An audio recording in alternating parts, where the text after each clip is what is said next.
One of the viewers asked that I work on Dizzy's outfit next. So here she is.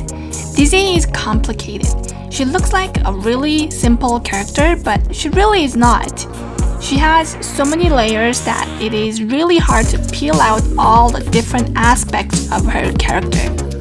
And of course, her outfit is not easy to decode either.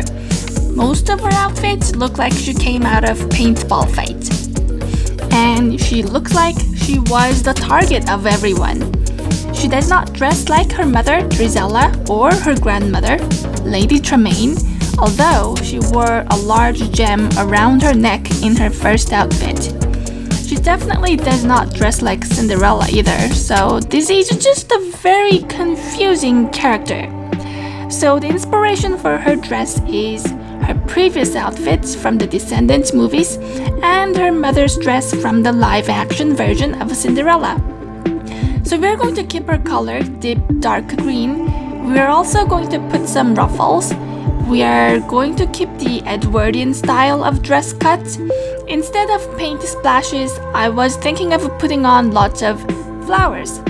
Drizella's dress from the live-action movie had lots of flowers.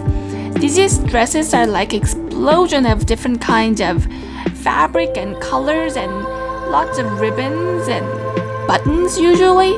So we need to put lots of ruffles and ribbons and different colors all over her dress. Those are all of the concepts I wanted to put into Dizzy's dress. I'm going to give her an underdress and an outer dress that acts like a jacket. I started by tracing the dress patterns I made for Uma's dress. Basically, to make the outer dress, we need to make two parts.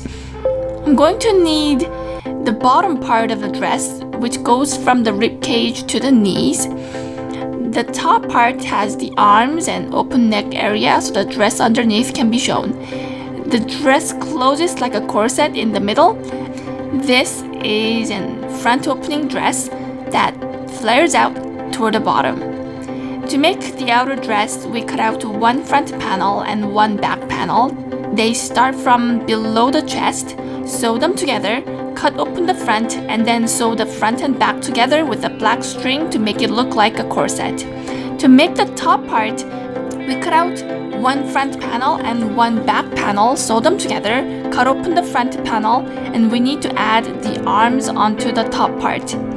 To make the arms, I went for the Juliet sleeves or the princess sleeves. There are 3 segments to the arms. There is the puffy top, the narrow middle, and a very wide bell bottom. And then I decorated them with ribbons. The sleeves did not quite turn out like how I imagined them to be. I wanted her sleeves to drop and flow more naturally with ribbons flowing against the wind, but that is not what happened. I wanted them to be made with more slender materials with brighter colors, but it was too much work to fix them after. At some point, I have to say enough and move on instead of second-guessing my designs. There's always next time. This is not the last outfit I will be making. And then I sew the arms onto the top and then sew the top and bottom pieces together to create the outer jacket dress. This is a front opening corset, so after I closed the corset with strings, Dizzy cannot get out unless she undoes the strings again. So I cut open the back so Dizzy can get in and out from the back.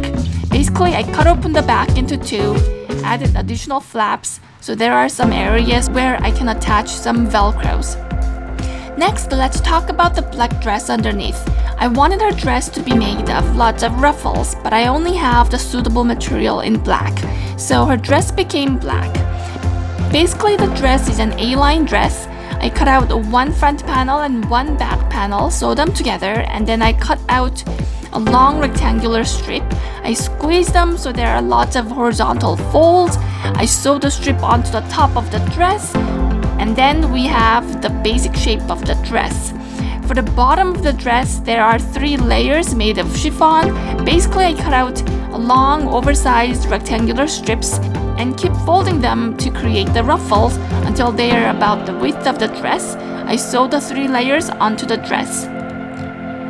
If I'm wearing this dress, I think this is where I would end. It looks normal, does not stand out too much, but that's not how Dizzy likes to dress. She's an explosion of colors.